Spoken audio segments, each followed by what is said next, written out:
All right, everybody on Twitch and at Comic-Con 5. This is Project Nerd coming to you from the Project-Nerd Pavilion, doing a podcast that is going to be powered by Phineas Coffee, coffee for gamers. We're here at the O Con Expo, number 5. We are joined here by Steve Whitfield, right? Whitmire. Whitmire, I'm sorry. Listen, it happens. I've been called many worse things than that.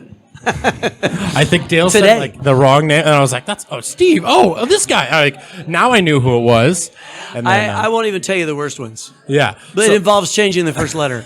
Oh, yeah. So, anyway. But so you're known for being the voice of most of the Muppets. Well, a bunch of them. I started with Jim Henson back during the Muppet Show days, so 78. And awesome. I worked with the Muppets pretty much straight and did nothing else for about 40 years. What was that like working with Jim Henson? Oh, it was fantastic. Jim was a real hero of mine. I was a fanatic fan. I think that's the same thing. A fanatic, yeah. But of the Muppets, everything to do with the Muppets when I was a kid, pre-internet, so you were, looking at magazine articles back then. Yeah.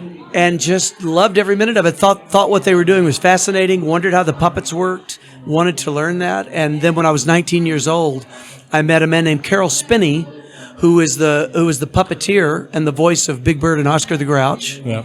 And he recruited me into Jim's group. Awesome. Yeah. What is your favorite part about doing the puppeteering? I mean, I think it's being able to take these inanimate things that are basically the equivalent of your shirt. It's just a big piece of cloth. Yeah. And because they have eyes and a mouth, you can sort of find a way to bring them to life and, in theory, make them believable as a living thing. It's great fun. Oh, yeah. It's a challenge.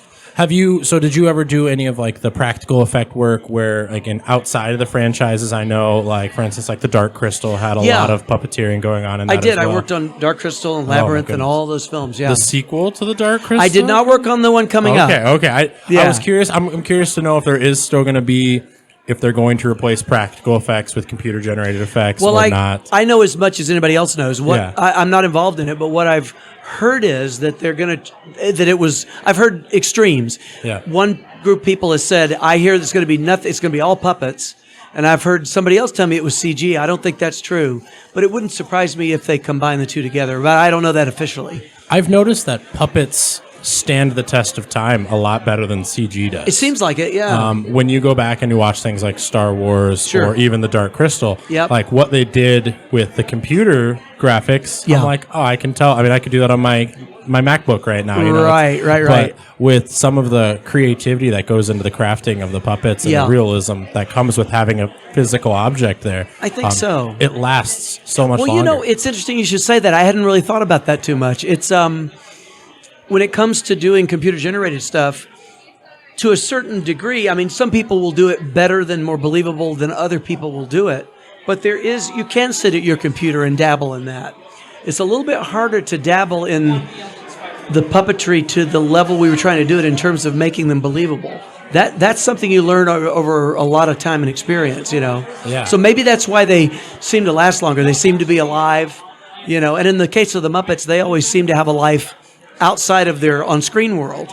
Yeah. So you could imagine that you might meet them on the street, Yeah, it's definitely, they do have that living thing there with, I mean, it is, it's part of, they're just as important of having the actor there where, nowadays you have a lot of people recording for, you might have a green screen stand-in guy who's in a full bodysuit. Exactly. Or, I've seen the tennis ball on the end of a stick where they're like, just look at the tennis ball.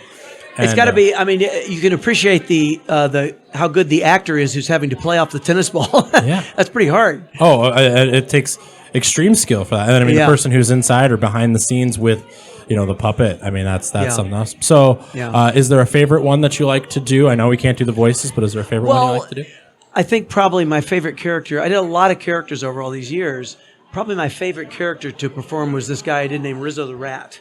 Oh, I love Rizzo the Rat. Yeah, Rizzo was his original character that I started and did him for 40 years. And I think the reason he was my favorite is because he was kind of snarky and sarcastic. Oh, yeah. And of course, it was a great honor for me to have the opportunity to do Kermit for a long time after Jim passed away. It was Jim's character originally. Yeah.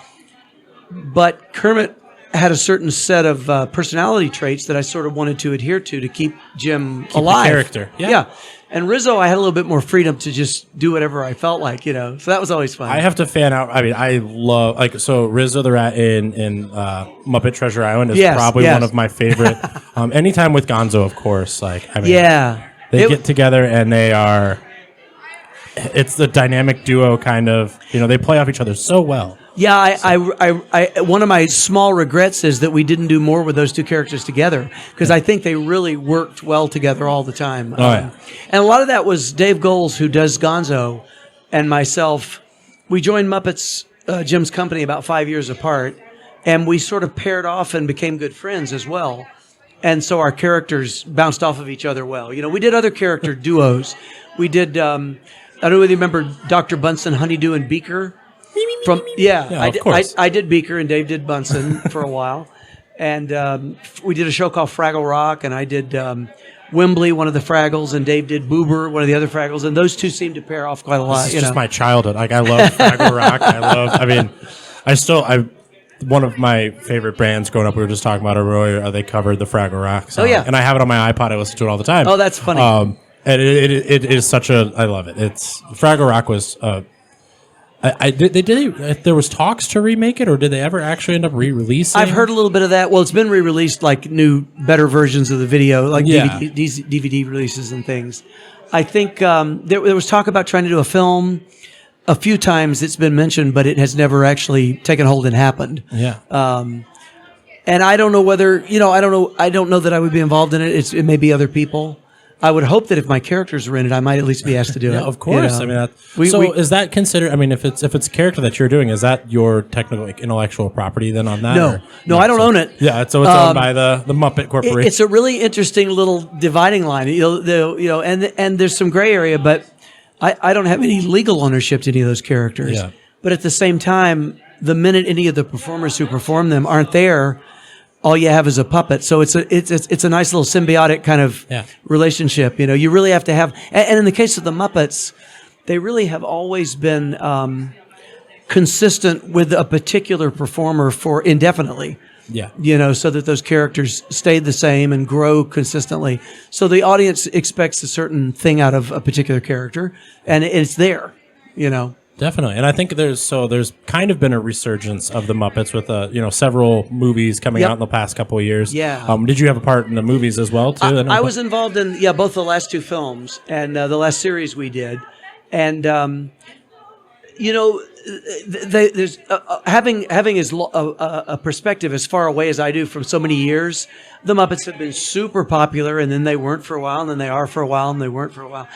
But the cool thing about them, to me, is that they've spanned so many generations, and they really do have a lot of longevity. Right now, if you walk up to a little tiny child, they may not know who some of these characters are. There's Muppet Babies isn't around anymore. Yeah, and that will that's what it is. That will bring those people back in. I think that was the thing. I had the movies that came out that were really good, like the Muppet interpretations of it. So I remember the Christmas Carol. I remember Treasure Island. Yep.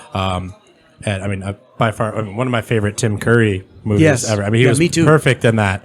But and I was a kid, when I was younger and we're watching TV on Nickelodeon or something like that, the kids, Muppet Babies was huge. And that starts again a whole new generation of people that by the time the people that grew up watching Muppet Babies, now I believe it was ABC came back with their, the new Muppet show kind of a couple of years back. Yeah.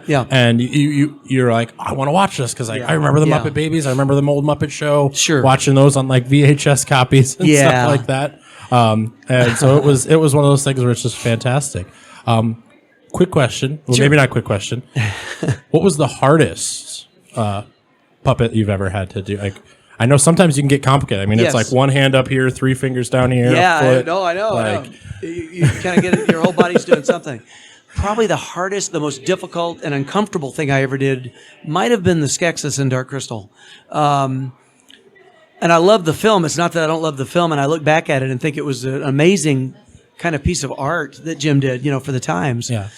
But the Skeksis were very uncomfortable to be inside of. They were strapped to us around our waist with these tight harnesses, and it just hurt. There's no other way to put it. It just hurt. Oh yeah, I mean, a really rigid frame structure. I'm assuming. Where Yeah. Not a lot of. They wanted these characters to look awesome on Yes. the film, and Yes. they're like, oh, by the way, someone has to be inside here. Exactly. and to some degree, I don't know how it'll be on the new one, but the Dark Crystal puppets, a lot of them were built kind of from the outside in.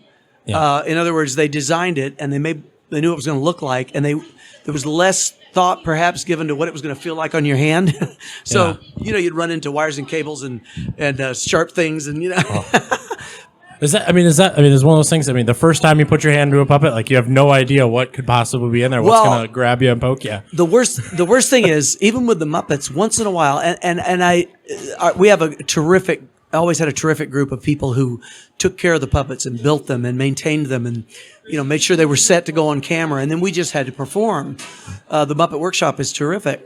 However, once in a while, they'd be working on a character like laying on a table, and they'd pick that character up and bring it in. Without knowing it, a straight pin had gotten inside of the puppet.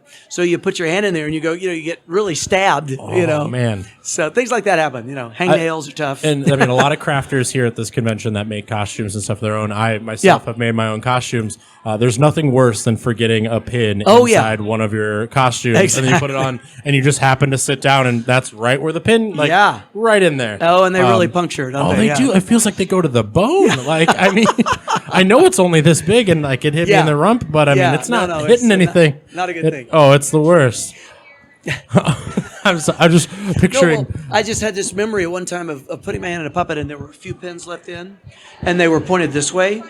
So when I went inside, I didn't feel them. But when I went to pull out, it was like I was getting stabbed the whole way out. You just got to keep it on your arm the whole time. Yeah. Congratulations. This is going to be my new right arm for the rest of my life. Never coming off. Is there any new work that you're allowed to talk about that's coming up or anything? You may or may not know this. I stopped working for the Muppets about 2 years ago. Okay. So I'm no longer a part of the Muppets after 40 years. In terms of new work, there are a number of things that I'm trying to do and would like to do on my own. It's really interesting. When I was no longer there, I realized that at that point there was a choice to say I might do this the rest of my life, or I could start doing some things that I'd like to do myself while I'm still able to do that. So I'm working on a couple things that are new characters that are going to happen. One of them might be a live stream, which is why I'm very interested in your setup here. Yes, and we can talk about that more too. Yeah, This took a lot of work and planning to go into for us. Many mistakes have been made before we got to the point where we're at. Yeah, and there's many new things that are going to come the next time we're in Omaha. We did a test of something with a puppet character last year from another Comic-Con, and I put a lot of time, a lot of money into this thing, and we did it. And I called it a highly successful disaster because it worked. We did it. That's like every production ever, I think, is usually considered a high.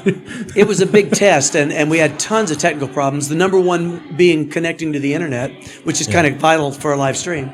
That is, you have no. all the problems. Yeah, you had all this stuff happen, this is right? all we talked to a convention. We're like, hey, we want to stream because we think it's incredibly valuable for the people that might not be able to come out here to this convention when we are doing interviews or something like this, to be able to see that live. I mean, we knew someone was coming for a while, so we're like, audience, like, get ready. Someone, and we didn't know who it was until the last second. Yep. It was, it's one of those things where that's part of the joy of OCON, right? That's what it's going to be. Yeah. And hopefully in the future we're going to have something like this many times. Yeah, well, good luck with that. That's fantastic. So where can people find, so I know you said there's some things you want to do on your own that you're working on. Where can people find that work? Well, it hasn't happened yet. And the best place to find me right now, the only social media I'm doing at the moment, mostly because I'm so busy, is Instagram. Okay. And I'm Steve_Whitmire, super simple. And once we really get this up and running, which I hope to do in the next couple of months, we will start out talking about it there. And I'm also putting together a new website and things like that, which is probably going to try to stream through that website. Awesome. Well, I look forward to seeing that. Yeah. And we'll make sure that everyone, like I said, we've got it on the live streamer, we've got it recorded, so we'll make sure to put those links out there for you. Thank you so much for being here. Yeah, fantastic. I really appreciate you taking the time. Awesome. Very cool.